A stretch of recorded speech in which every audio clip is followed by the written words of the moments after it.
우리 좌우 앞뒤 분들과 이렇게 인사하겠습니다. 사랑하고 축복합니다. 사랑하고 축복합니다. 사랑하고 축복합니다.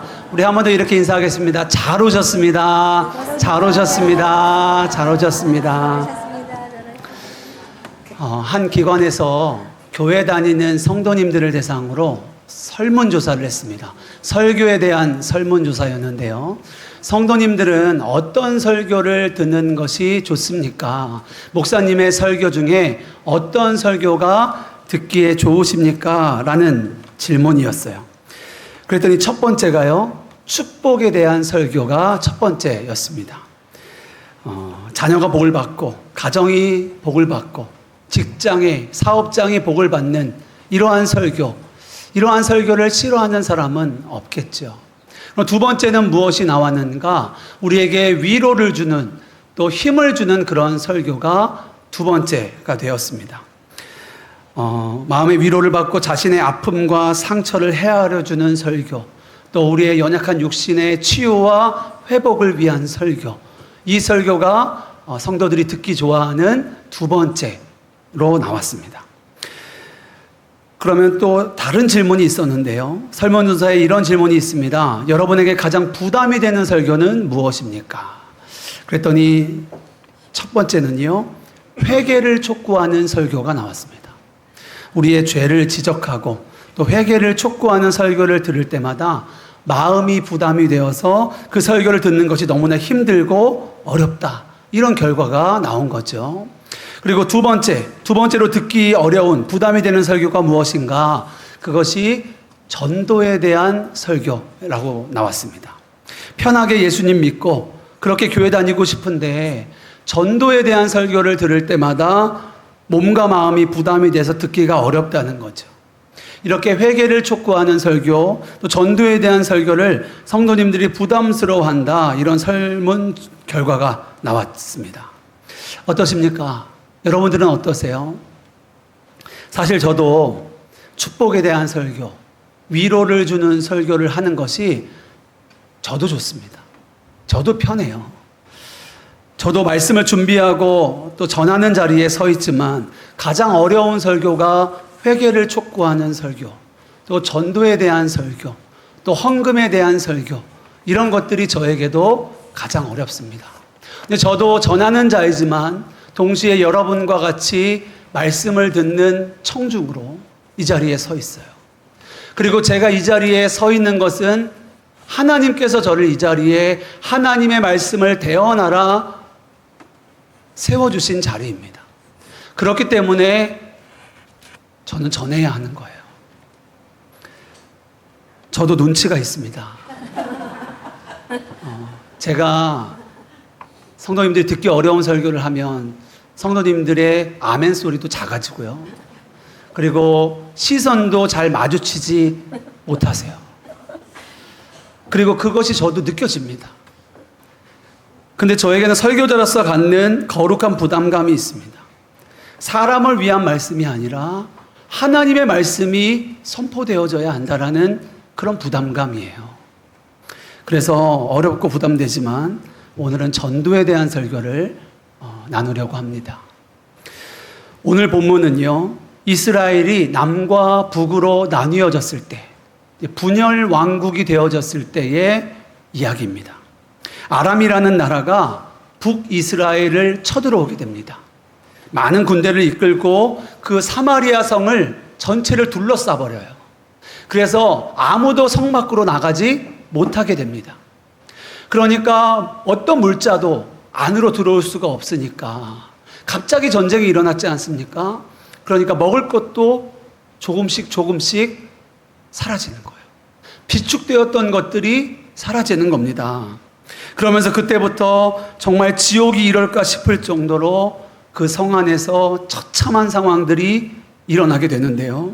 이때가 얼마나 처참했는가 하면은요, 열왕기하 6장에 보면 유대인들에게 당시에 부정한 동물이고 먹는 부위도 부적절한 나귀의 머리가 비싼 값에 팔리고 있었습니다. 또 비둘기의 똥이 팔리고 있었어요. 그 정도로 심각한 처참한 상황 뿐만 아닙니다.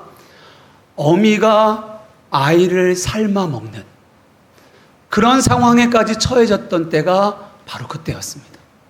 얼마나 처참했는지 아시겠죠? 사람들이 서로의 것들을 빼앗고 서로를 죽이려 하고 말 그대로 지옥이 여기가 아닐까 싶을 정도로 그런 처참한 상황이 그 사마리아 성 안에 벌어진 거예요.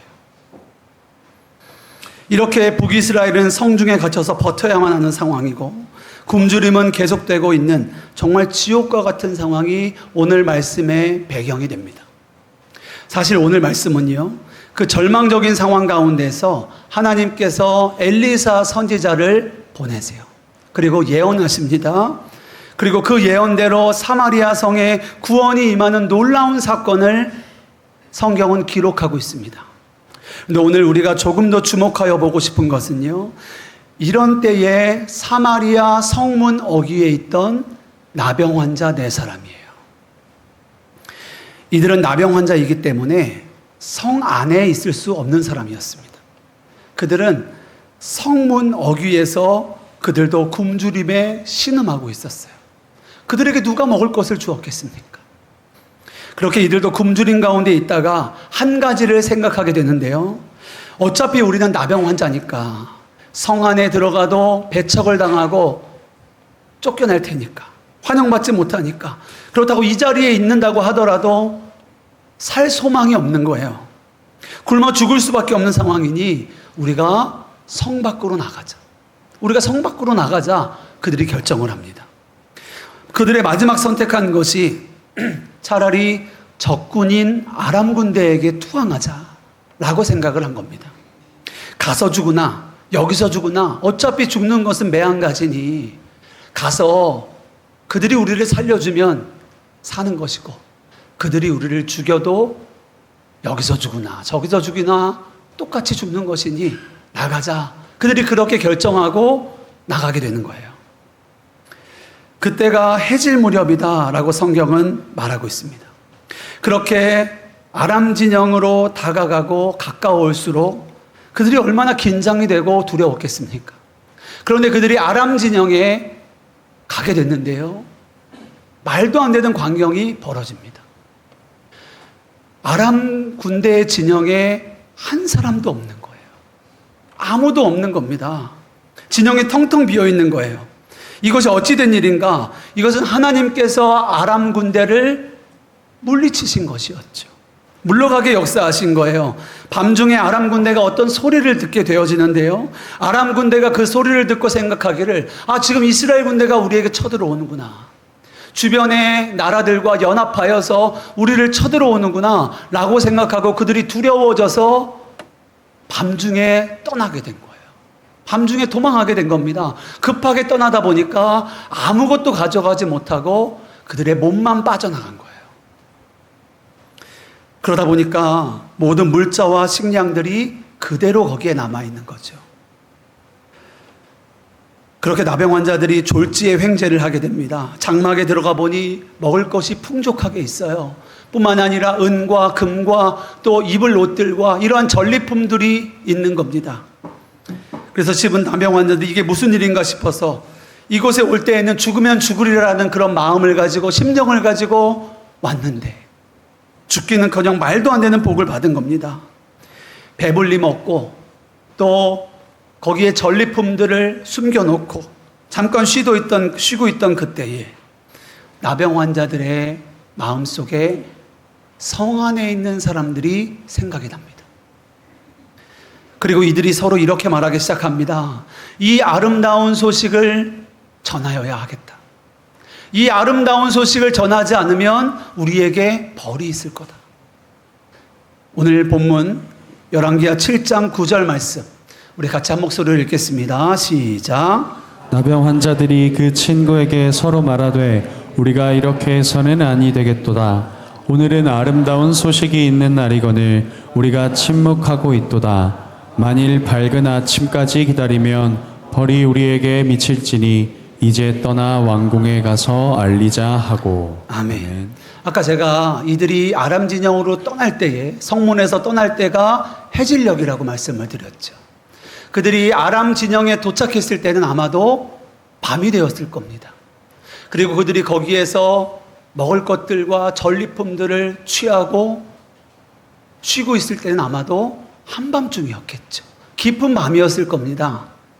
자, 이제 깊은 밤이 되었으니 잠을 청하고 다음날 해가 뜨고 나서 가도 되잖아요.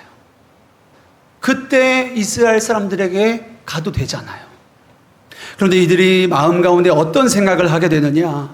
아침이 되기 전에 이 소식을 전하여야 하겠다. 빨리 저들에게 가서 이 아름다운 소식을 전하여야 하겠다. 그렇지 않으면 우리에게 벌이 있을 거다. 라는 생각이 그들 가운데 생겨나게 된 거예요. 그 다급한 마음을 가지고 그들이 이스라엘 성으로 발걸음을 향하게 되는 것이 오늘 본문의 내용입니다. 사랑하는 성도 여러분, 지금 사마리아 성 안에 굶어 죽어가고 있는 그 사람들에게 가장 기쁜 소식은 무엇이겠습니까? 지금 성 안의 사람들은 여전히 아람 군대가 우리를 포위하고 있다고 알고 있고, 이제 우리에게 더 이상 살 소망이 없다라고 생각하고 있던 그들에게 가장 아름다운 소식은 무엇이겠습니까? 여전히 성문은 굳게 닫혀 있고, 식량은 다 떨어지고, 사람들은 서로의 것을 빼앗으려 하고 있고, 부모가 자식을 잡아먹고 있고, 그런 처참한 상황에서 이때에 그들에게 들려져야 할 가장 기쁜 소식이 무엇이겠습니까? 우리를 죽이려 했던 아람 군대가 이미 다 사라졌습니다. 엘리사 선지자가 하나님께 들은 것처럼, 우리에게 전한 것처럼 하나님이 역사하셨습니다. 우리는 구원받았습니다. 이제 성문을 열어도 됩니다. 우리는 죽지 않고 살았습니다. 이것이 그들에게 가장 기쁜 소식 아니겠습니까? 이 소식이 전하여지면 그들도 함께 살아나는 것이고, 이 소식이 전하여지지 않으면 그들은 여전히 성문을 굳게 닫고 그 안에서 굶주려 죽을 수밖에 없는 거예요. 사랑하는 성도 여러분, 마찬가지입니다. 이 세상을 살아가는 우리들에게 가장 기쁜 소식이 무엇입니까? 바로 하나님의 구원의 소식, 예수님의 십자가의 사건인 줄 믿습니다. 우리는 죄로 인하여 지옥에 갈 수밖에 없었어요.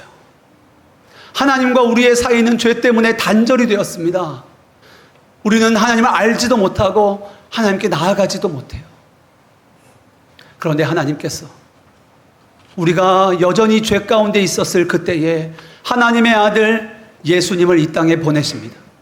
그리고 죄가 없으신 그분을 우리의 모든 죄를 짊어지게 하시고 십자가에 달려 죽게 하세요. 그리고 그 예수님을 구원자라 믿는 자는 멸망하지 않고 영생을 얻는다 하시는 거예요. 요한복음 3장 16절 말씀, 하나님이 세상을 이처럼 사랑하사 독생자를 우리에게 주셨으니 이는 그를 믿는 자마다 멸망하지 않고 영생을 얻게 하려 하심이라. 아멘. 그렇습니다. 이 세상의 구원은 오직 예수님을 믿는 거예요. 예수님이 나의 구원자라는 것을 받아들이는 겁니다. 예수님도 말씀하셨어요. 내가 곧 길이요 진리요 생명이니 나로 말미암지 않고는 아버지께로 갈 자가 없느니라. 우리의 구원은 오직 예수님을 믿음으로 받는 겁니다. 예수님을 믿는 자가 하나님의 자녀가 되는 거예요. 예수님을 믿는 자가 멸망하지 않고 영생을 얻는 거예요. 죽음이 아니라 생명을 얻는 거예요. 지옥이 아니라 천국에 가는 거예요. 오직 예수를 믿는 자입니다.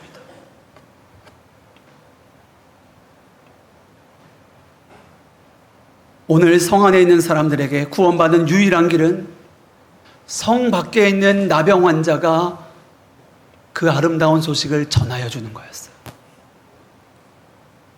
하나님이 역사하셔서 아람 군대가 떠나갔다라는 그 아름다운 소식 외에는 그들에게 구원의 길이 없는 거예요. 전하는 자가 없는데 어찌 듣겠으며, 듣지 못하였는데 어떻게 구원을 받을 수 있겠습니까? 여러분, 예수 믿지 않는 한 영혼이 있다고 생각해 보세요. 누구도 예수님을 그에게 전해주지 않아서 예수님에 대하여 듣지도 못하고 알지도 못하고 죽게 됩니다. 그러면 이 사람은 결국 어떻게 되겠습니까? 그 마지막은 지옥이라고 성경은 말하고 있습니다. 내가 아무리 사랑하는 사람일지라도, 그가 우리의 가족일지라도, 그 사람이 세상 없는 착한 사람일지라도, 세상 그 누구보다 선행을 많이 했을지라도 예수를 믿지 않으면 그 마지막은 멸망이라는 것이 성경의 선언이에요. 두려운 말씀입니다. 내가 전하지 아니하여서 예수님의 이야기를 듣지 못하는 한 영혼이 있을 수 있다는 거예요. 나를 통해 저 사람에게 예수님이 증거되어지는 것이 하나님의 뜻인데, 내가 주님의 뜻을 모르거나 또 주님의 뜻을 알지만 그 뜻을 외면하거나 불순종하여서 주님을 알지 못하고 멸망에 이르는 사람들이 있을 수 있다는 거예요. 내가 전해야 할 사명을 다하지 않고 어떻게 예수님 앞에 나아가 담대하게 설 수 있겠습니까? 내가 전한다고 뭐가 되겠나? 지금까지 여러 번 전하였는데 그래도 안 되는데 어떡합니까? 이런 생각을 하시는 분들이 혹 계실 수도 있겠습니다. 그러나 전도해야 전도되는 겁니다. 아무 일도 하지 않으면 아무 일도 일어나지 않는 거예요. 이제 우리나라가요, 선교 140주년입니다. 이 말은 반대로 얘기하면은요, 140년 전에는 이 땅에 예수님을 믿는 사람이 한 사람도 없었다는 거예요. 미전도 종족이었습니다. 우리는 예수님을 알지 못하는 민족이었습니다. 예수님과 아무런 관련이 없었어요. 지금은 우리가 비행기를 타고 해외를 가는 것이 너무나 자유롭죠. 지금 우리가 미국의 가장 먼 곳에 간다고 하더라도 한 14시간, 한 15시간 비행기를 타면은요, 하루가 안 돼요. 그 땅에 가게 됩니다. 지구 반바퀴를 돌 수 있어요. 그런데 140년 전에 이 조선 땅에 오기 위해서는요, 2달 동안 배를 탔어야 했습니다. 바다는 가만히 있습니까? 그 거센 풍랑을 뚫고 2달을 배를 타고 오는 거예요.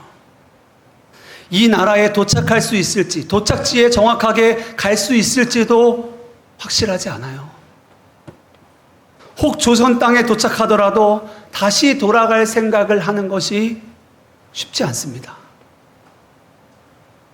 자, 그런 때에 이 나라에 찾아온 사람들은 정말 인생을 걸고 목숨을 걸고 그 배를 탄 거예요.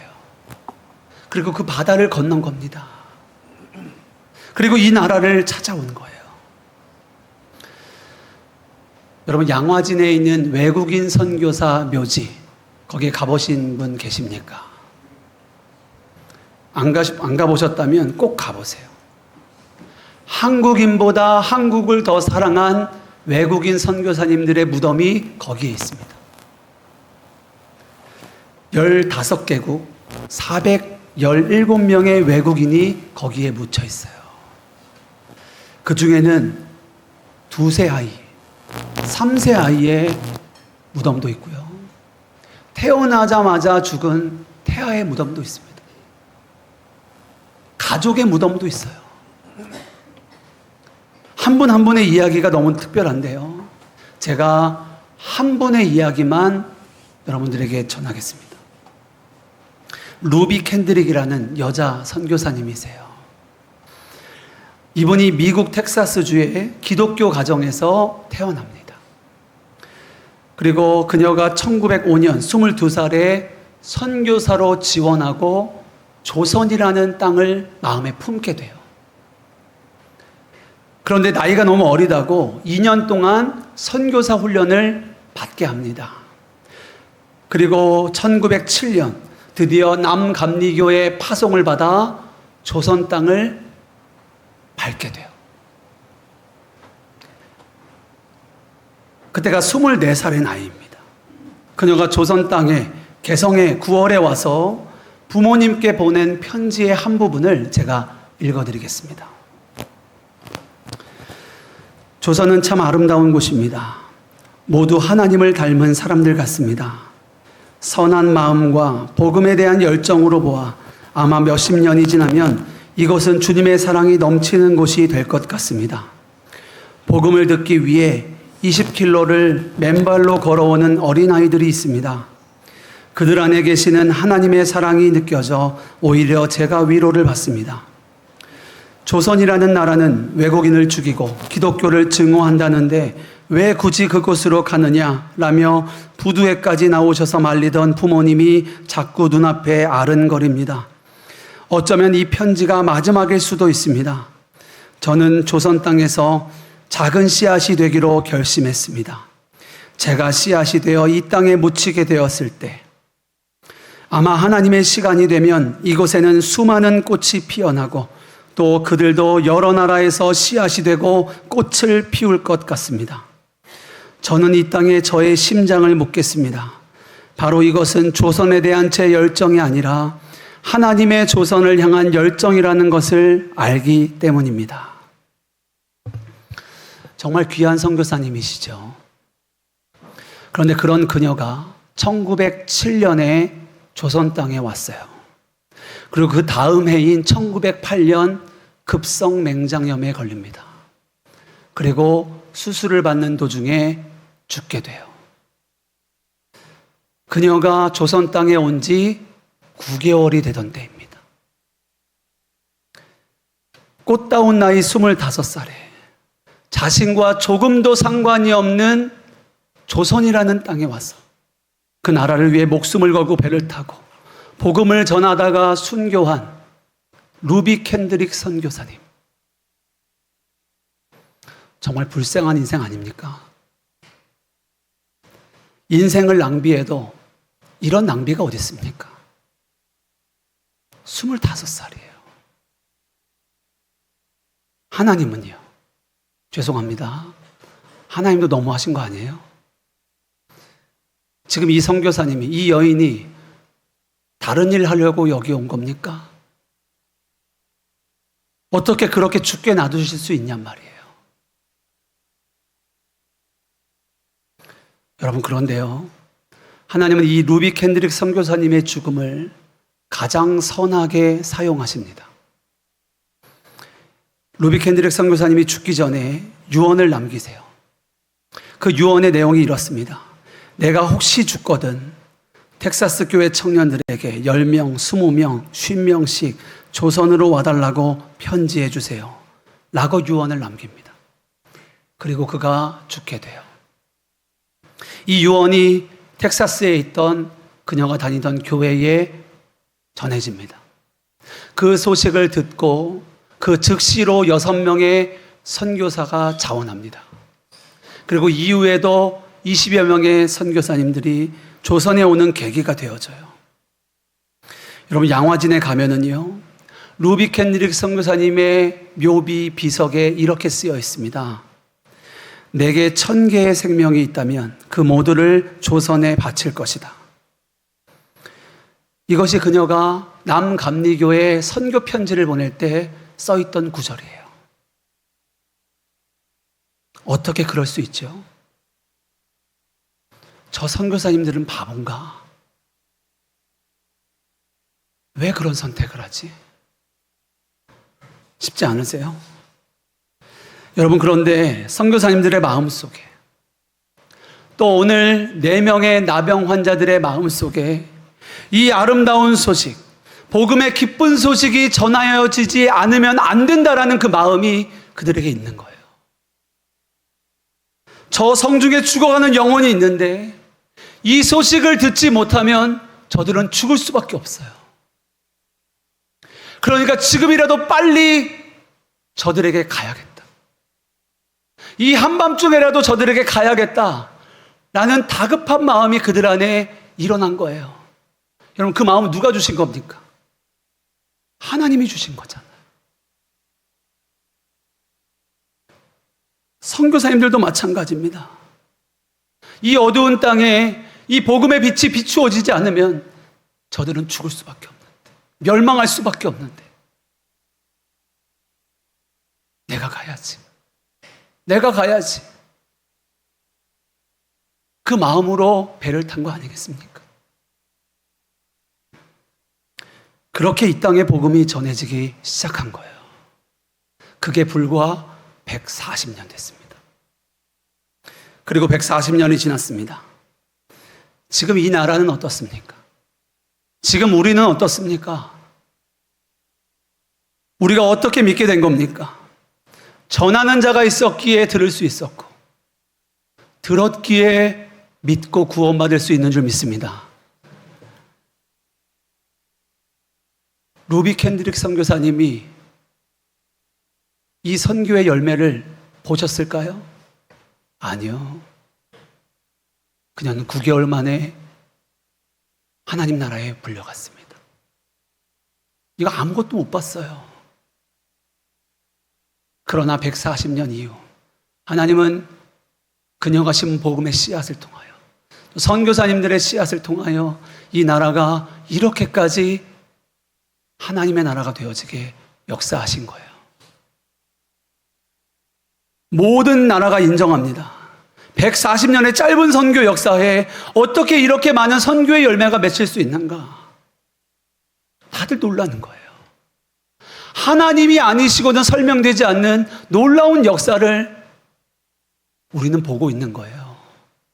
지금 저와 여러분이 바로 그 증거인 겁니다. 사랑하는 여러분, 이제 우리 차례입니다. 지금도 이 교회 밖에는 하나님을 알지 못하고 또 복음의 기쁜 소식을 듣지 못한 수많은 사람이 있습니다. 그리고 그 한 영혼 한 영혼, 그 잃어버린 한 영혼을 향하여 하나님은 애통해하고 계세요. 누가 나아가야겠습니까? 저와 여러분인 줄 믿습니다. 우리 아름다운 교회가 이번 전교인 전도 축제를 하는 이유는 다른 게 아니에요. 이것이 우리의 부르심이요 사명이기 때문입니다. 영상 하나 보시고 계속 말씀 전하도록 하겠습니다.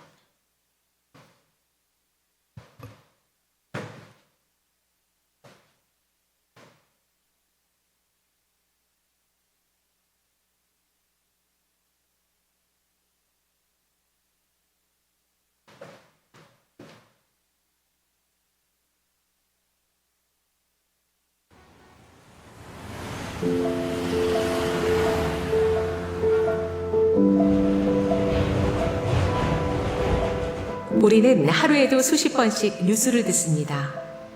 세계 곳곳에서 터지는 전쟁, 끊이지 않는 사고, 불안한 경제. 세상에는 두려움과 불안이 가득합니다. 그 속에서 우리는 부지런히 살아가고 있지만 때론 정작 중요한 것을 놓치고 있는 것은 아닌지 고민하게 됩니다. 나는 왜 이렇게 바쁘게 사는 걸까? 지금 내가 가고 있는 길 정말 맞는 걸까? 무엇이 진짜 행복일까? 우리는 오늘도 인생의 근본적인 질문들을 분주함 속에 놓쳐버리고 바쁘게 살아갑니다.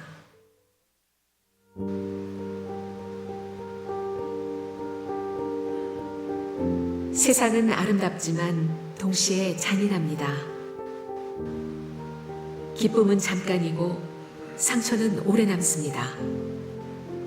우리는 잠깐 존재하고 그마저도 허무한 것들을 바라보며 살다가 허무하게 사라지는 존재입니다. 성경은 이 모든 고통의 근원을 죄라고 말합니다. 죄는 단순한 실수가 아니라 하나님과의 단절입니다. 우리는 하나님 없이 살아가며 그 공허함을 다른 것들로 채우려 애씁니다. 하지만 그 어떤 것도 우리를 온전히 채워주지 못합니다.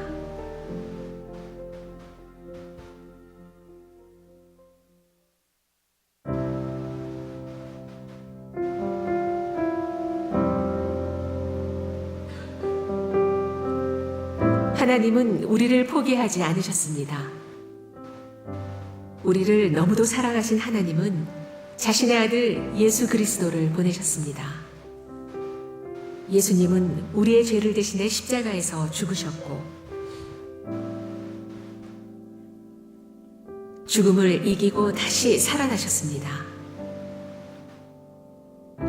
복음은 단지 종교 이야기가 아닙니다. 생명을 건 사랑 이야기입니다. 우리를 위한 하나님의 초대입니다. 여러분, 우리가 전도한다고 뭐가 많이 바뀔까요? 그렇지 않을 수 있습니다. 우리 눈에 보기에는 아무 일도 일어나지 않는 것처럼 보일 수 있어요.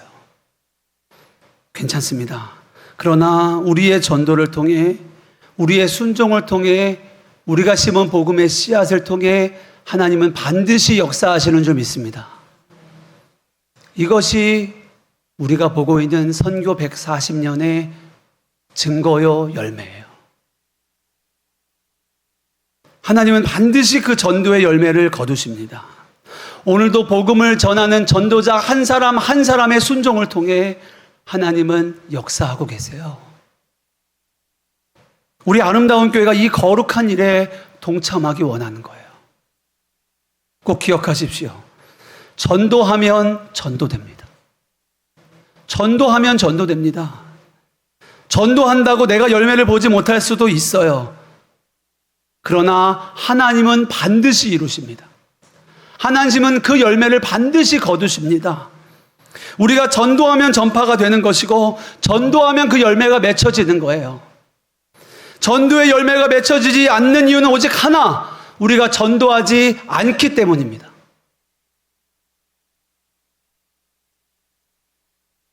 북한 선교를 하던 한 장로님의 간증입니다.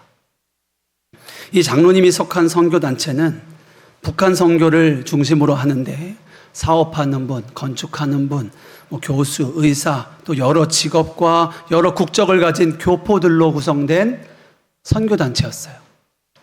이 선교단체가 하는 일은 구호품을 이렇게 모아가지고 중국에 가서 북한 근방에서 또 어떨 땐 북한에 들어가서도 북한 사람들에게 구호품을 전달하는 겁니다.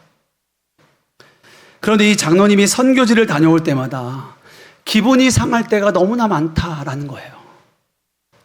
우리는 예수님의 사랑으로 그 구호품을 전하는데 받아가는 그 북한 사람들은 고마움이 있는지도 모르겠고 그 받아가는 구호품만 바라보며 온다는 거예요. 물건만 받아간다라는 겁니다.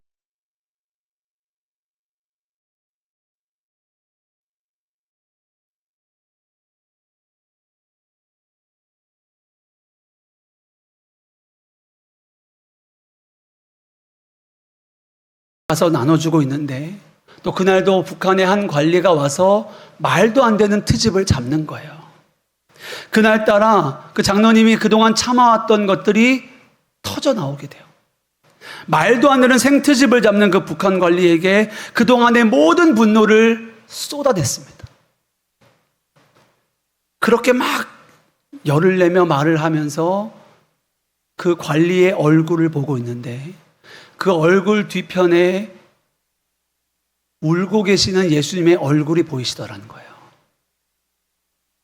그 순간 그 장로님이 즉시 분노를 멈추고 회개하셨습니다. 왜 내 속에 분노가 일어났을까? 왜 내가 이렇게 화를 내고 있는 걸까? 곰곰이 생각해 보니까요, 그 장로님이 간증하시기를 그동안 내가 이 일을 한다라고 생각했다라는 거예요. 내가 나누어주고 내 것을 나눠주고 내가 한다라고 생각해 왔다라는 겁니다. 근데 이후로는요, 내가 준다, 내가 한다라는 생각 다 치워버리셨다는 거예요. 내가 이 일을 하는 이유는 북한 땅에 또 북한에 있는 사람들의 그 영혼을 위해 눈물을 흘리시는 예수님이 계시기 때문에, 또 저 북한 땅을 바라보시며 애통해 하시는 하나님의 마음을 내가 알기 때문에 내가 이 사명을 감당한다 라고 결단하셨다는 겁니다.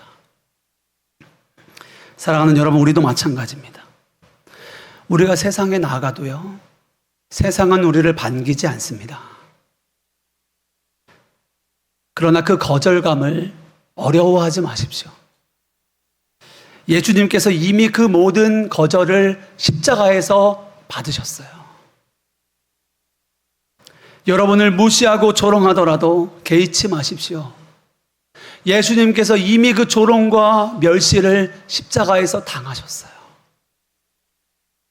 전도지가 땅에 버려지더라도 마음 어려워하지 마세요. 그 전도지를 보시고 주스시면서 이 버린 영혼을 위해서 한 번 더 기도해 주세요. 하나님, 다음번에는 이 버린 이 한 영혼이 주님의 복음을 받아들이게 해 주십시오. 사랑하는 여러분, 하나님은 전도에 미련한 것으로 한 영혼을 기뻐하시기를 원하세요. 고린도전서 1장 21절 말씀 같이 한 목소리로 읽겠습니다. 고린도전서 1장 21절입니다. 시작.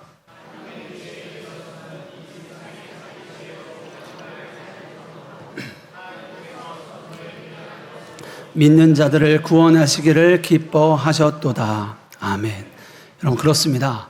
전도는 하나님의 지혜입니다. 우리가 보기에는 이 전도가 미련한 것처럼 보이실 수 있어요. 이렇게 한다고 뭐가 되겠나? 아니요. 전도는 하나님의 지혜입니다.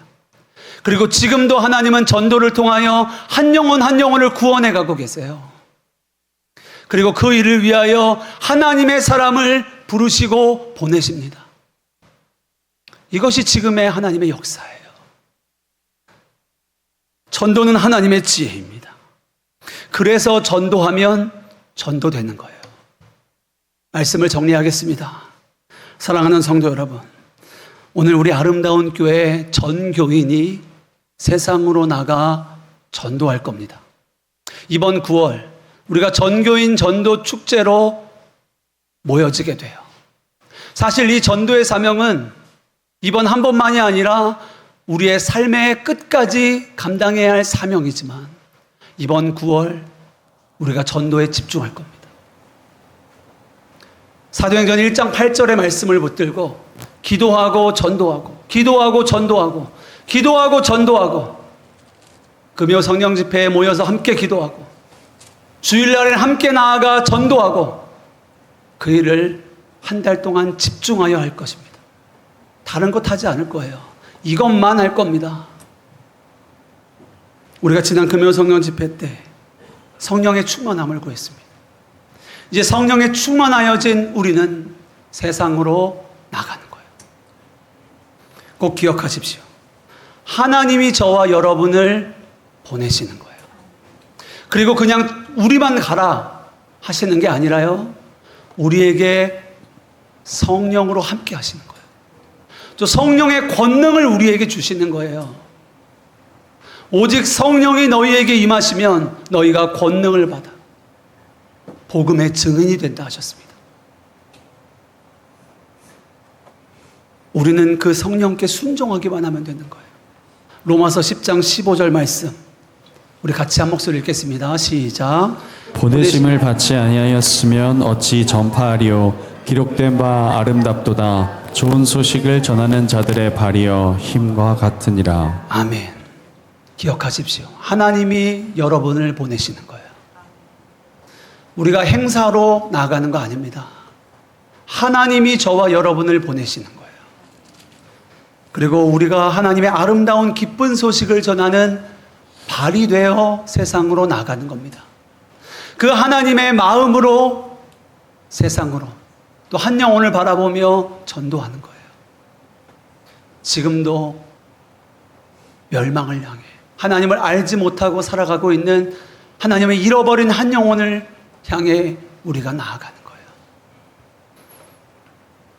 꼭 기억하십시오. 하나님이 우리를 부르시는 거예요. 오늘 우리가 이 부르심 앞에 함께 서기를 결단합니다.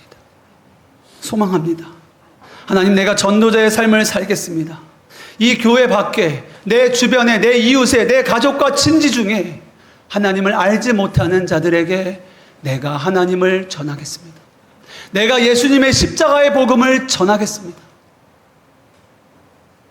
이 사명을, 이 부르심을 넉넉히 감당하는 저와 여러분 되시기를 주님의 이름으로 축복합니다.